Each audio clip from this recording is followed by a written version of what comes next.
Hola, ¿qué tal? Muy buen día. Y en esta ocasión les voy a presentar la historia de la arquitectura de la prehistoria a la Edad Antigua. En esta ocasión va a ser dirigido hacia el grupo 2AB26 de la Unidad de Aprendizaje e Historia de la Arquitectura de la Antigüedad a la Edad Media. Eh, Va a ser para la Unidad Tecamachalco de la Escuela Superior de Ingeniería y Arquitectura con la profesora María Ramos Padilla. Bueno, mi nombre es Jesús David Pérez Barrios y les voy a platicar un poco, una, breve, bueno, una breve introducción de lo que es la arquitectura en la prehistoria. A esto se refiere a las primeras construcciones realizadas en los seres humanos ante la invención de la escritura, es decir, antes del comienzo de la historia registrada. Esta arquitectura primitiva está estrechamente relacionada con las necesidades de supervivencia que teníamos los humanos, tanto el refugio, la adaptación y a los distintos entornos naturales a los cuales nos tenemos que adaptar. Las principales características de la arquitectura prehistórica son refugios naturales, lo cual esto estaba en etapas tempranas. Los seres humanos no construíamos estructuras complejas, usábamos cavidades naturales como lo son cuevas o abrigos rocosos como refugios. Estos lugares proporcionaban protección del frente al clima y de los depredadores principalmente.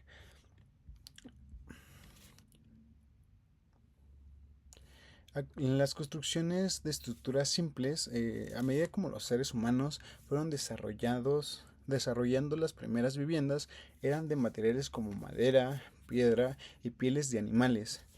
También estas estructuras eran generalmente temporales, ya que las comunidades prehistóricas eran nómadas. Las viviendas en forma de cúpula o cúpula de palos eran algunos de los primeros tipos de vivienda que fueron construidos y hechas con ramas y cubiertas de pieles o hierbas que iban encontrando o haciendo cuando iban cazando, como la casa redondas o tiendas que se encontraban en algunas culturas de cazadores y recolectores.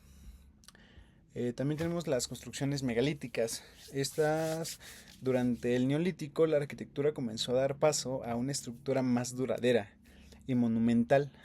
Los mineres, dólmenes, círculos de piedra y las tumbas megalíticas son un ejemplo de esta fase.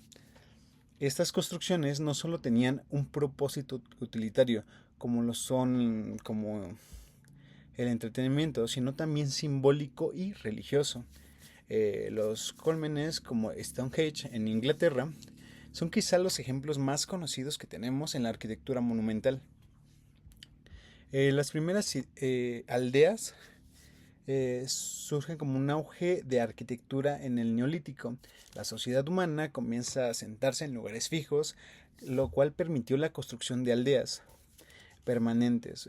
Las casas de estas aldeas son generalmente de barro, piedra, madera y techo de paja. Estas se agrupaban alrededor de un espacio común o un centro de actividades a realizar. Algunos ejemplos destacados de estos son, tenemos Stonehenge, que está en Inglaterra. Este es un círculo de piedras que usaban para rituales y actividades astronómicas. También tenemos los dólmenes de la región del Mediterráneo y Europa. Son grandes piedras verticales que cubrían una tumba o una cámara funeraria. También tenemos las casas de los pueblos neolíticos, en lugares como Kata, en Turquía, donde las viviendas eran de ladrillo y adobe. Estas se organizaban entre barrios sin calles y techos de palos.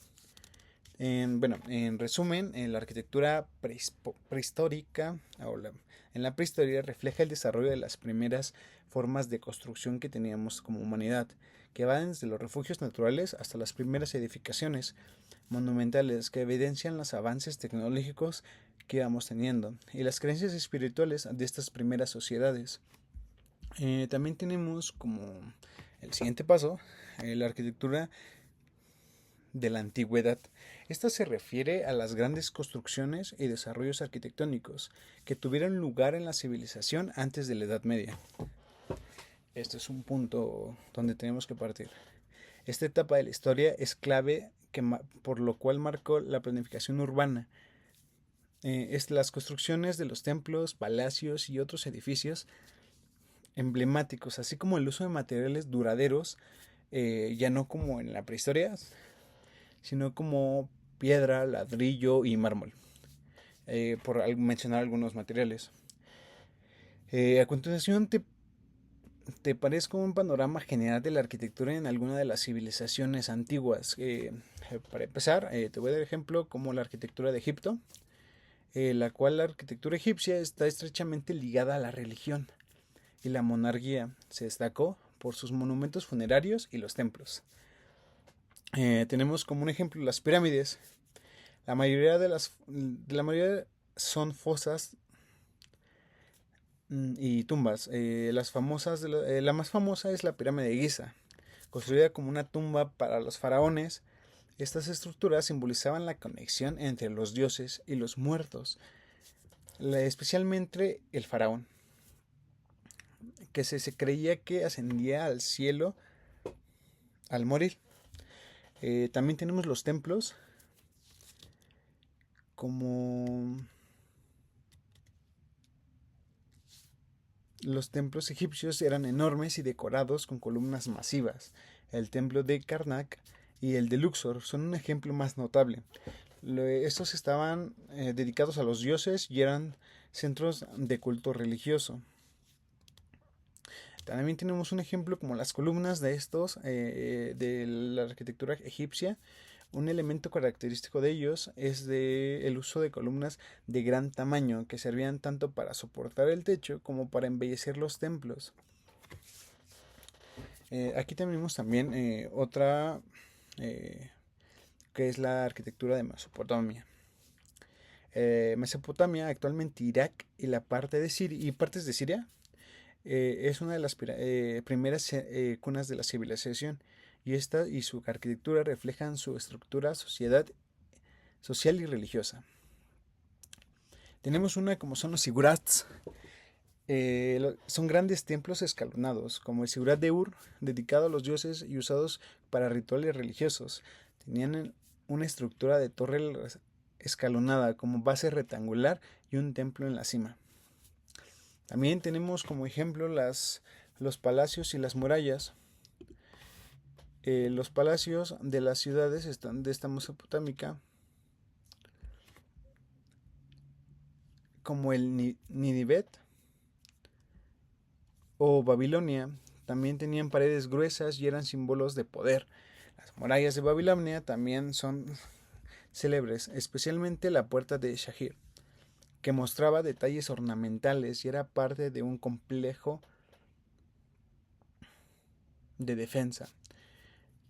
También la arquitectura de barro, la mayoría de la arquitectura de estas era normalmente de barro. La mayoría de las construcciones en Mesopotamia eran ladrillos de barro, ya que la piedra era muy escasa en estas zonas. Por eso se ocupaban este tipo de materiales, para facilitar el transporte, la utilización, el tipo de construcción y todo ese tipo de cosas. También, más que nada, por los tiempos y la utilización. Como tercera parte tenemos la arquitectura de Grecia.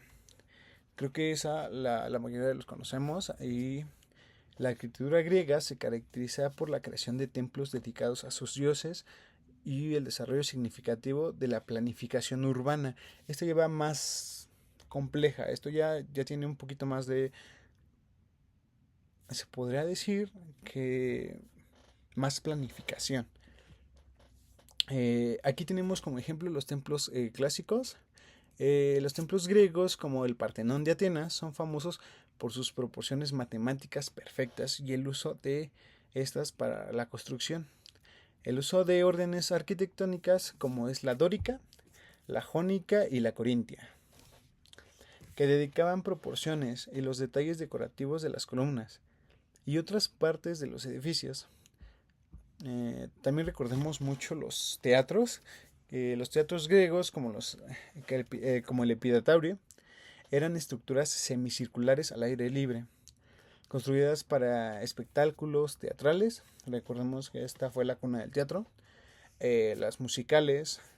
La acústica de estos teatros eran impresionantes gracias a su diseño arquitectónico.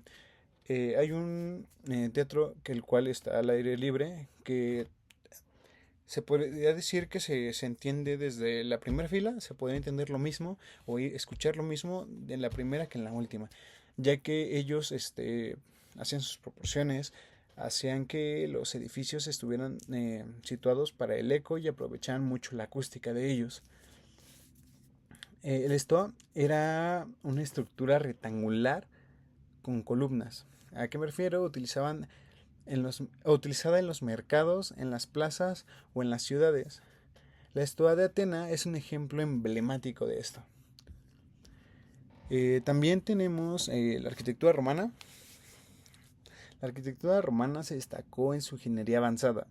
Literal, esto significa que cuando Grecia acaba, los romanos llegan, lo invaden y dicen, ok, esto me agradó, me gustó, y empezaron a replicar algunas cosas, obviamente teniendo su ideología, su religión, sus aspectos ya específicos, pero realmente la arquitectura griega toma parte de la arquitectura, no, perdón, la arquitectura romana toma parte de la arquitectura griega. Se destacó más que nada en su ingeniería avanzada, incluyendo el uso de arcos, de bóvedas y de domos. Esto permitió que las construcciones sean masivas. Un ejemplo notable es el Coliseo. Ese es el anfiteatro Fabio, mejor conocido como el Coliseo, es uno de los mejores edificios más emblemáticos de Roma, ya que usados para espectáculos públicos en su diseño, con arcos y niveles de asientos. Esto se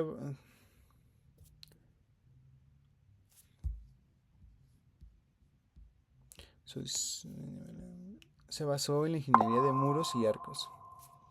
También tenemos muy emblemáticos los acueductos para transportar el agua. Los acueductos romanos eran estructuras impresionantes que llevaban el agua desde fuentes lejanas de las ciudades. Como un ejemplo más emblemático sería el acueducto de Segovia en España, y es un ejemplo famoso de este tipo de construcciones. Acuérdense que ya en este tema los romanos tenían que acarrear el agua, ya que Roma está en una parte más central de Europa. También tenemos el Partenón de Roma. Este templo está dedicado a todos los dioses que tenían ellos. Es conocido por su enorme cúpula de concreto, que sigue siendo la cúpula de hormigón no reforzado más grande del mundo.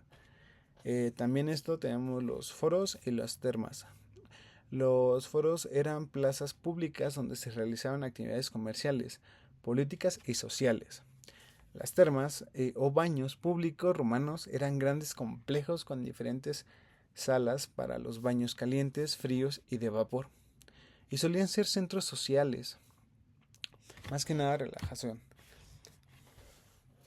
Tenemos como última ejemplo de arquitectura antigua, la arquitectura de la India. La arquitectura india de la antigüedad